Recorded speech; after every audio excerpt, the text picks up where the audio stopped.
This is going to be interesting. He led the UK Independence Party to a victory during Brexit. Yeah, but then he supported U.S. President-elect Donald Trump in his quest for the White House.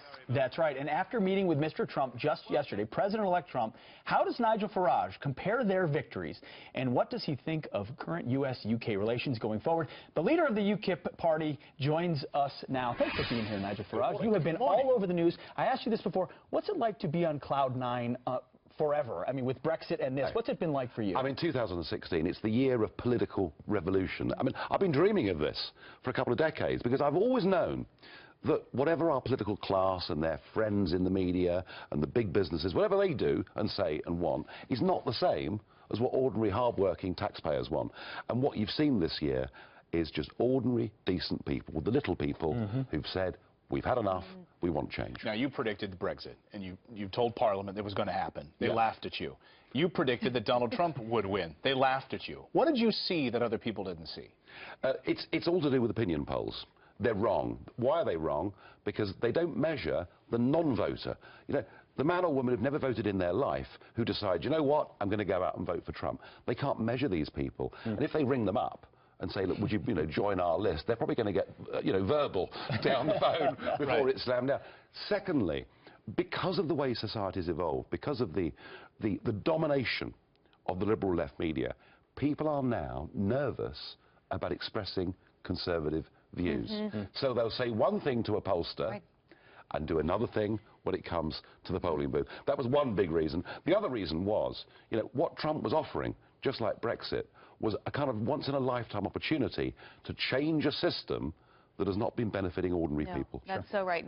The invisible voter, people really underestimated that. You met with Mr. Trump yesterday at Trump Tower, post-winning this election. What was that conversation like?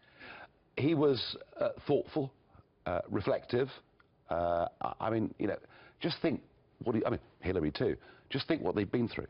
I mean, this has been the most astonishing, vicious election campaign. I mean, that second debate in St. Louis, it was almost hard to watch. I mean, it was really, really down there, wasn't it? Hard and vicious.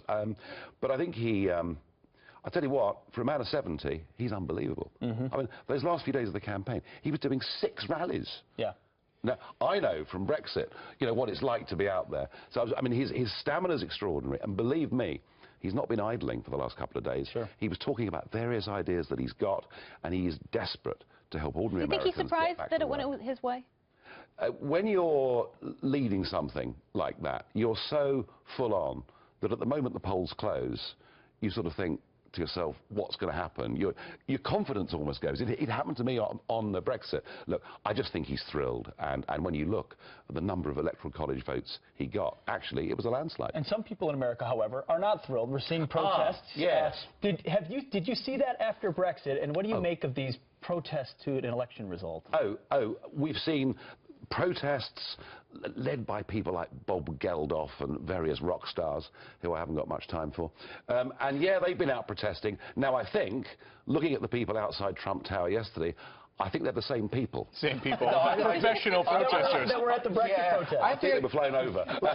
Let's talk about Brexit. There's a lot of concern, international markets. We've been hearing trouble in China, then buying back their own stock. Then everyone's pointing to the European Union and Britain's exit in Brexit. It's going to cause international turmoil. How do you decouple the UK from the European Union cleanly where it doesn't rattle the world? I've just never heard so much rubbish in all my life.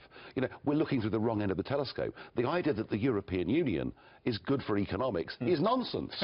It's the most over-regulated part of the world. It's got the highest unemployment rates, the lowest growth rates, the maddest energy policy. And look, nowhere in history have you had to be in a political union to buy and sell motor cars from each other. The whole thing is based on a false premise, and these arguments that we get, and we're getting them from Goldman Sachs, and we're getting them from JP Morgan. And why? Because the European Union allows mega businesses to effectively write their own rules for the industry, which puts out of business small and medium-sized competitors and gives the customer worse value for money. And by the way, I've helped to get Britain out of the European Union. I now want to get Europe out of the European Union, then I mean it. We don't need that flag anthem and all those old men telling us what to do. You said that 17 years ago that the UK was going to leave, and it happened. Who knows? That could be the future as well. What would you say the future is of U.S.-UK relations? Such a critical alliance. Yeah, that's what's possible going forward? Absolutely. And, you know, when you think just 2 days ago was Veterans Day, and you think of the triumphs and tragedies that we have shared as a nation in the course of the last 100 years, to give liberty and freedom, you know, to much of Europe and much of the world. It's very regrettable that Obama took an incredibly negative view about the United Kingdom. He was happy to see us sort of parceled up and chucked into this new European state. Believe me, Donald Trump and the team around him, they get what we've done together in the past, and they want us to have a good relationship in the future. Obama came to Britain in the referendum and told us that we'd be at the back of the line. Actually, I mean, I want to thank President Obama, because he made the people so angry, he probably added 2% to our vote, you know.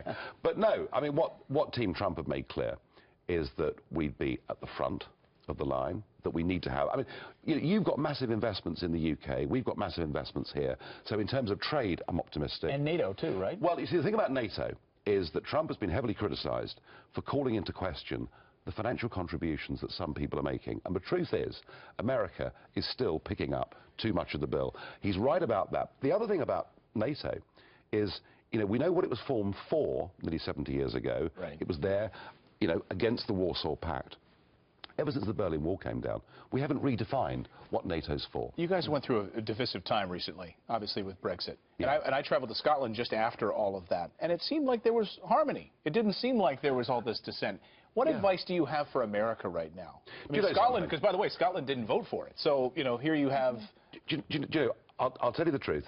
There's a very large percentage of people who voted for remaining in the European Union who say, do you know what? We're Democrats. We lost that. Let's accept it. Let's get on with it. The only people moaning are the full-time professional student protesters, rather like the lot we saw here. Right. By the way, none of them voted because you know, they can't get out of bed, and yet they're happy to go and protest.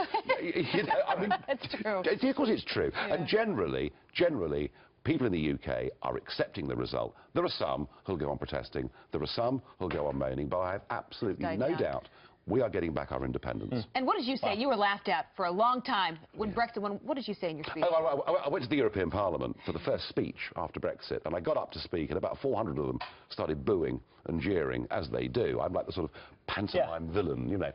And I said, when I came here 17 years ago, I said to you I was going to take Britain out of the European Union. Well, I said, you laughed at me, but you're not laughing now. You're not laughing now. That's a great speech. Left here in America, not laughing now either. We love having you here. Yeah, Thank you very much. With us. Pleasure. Man of history, no doubt.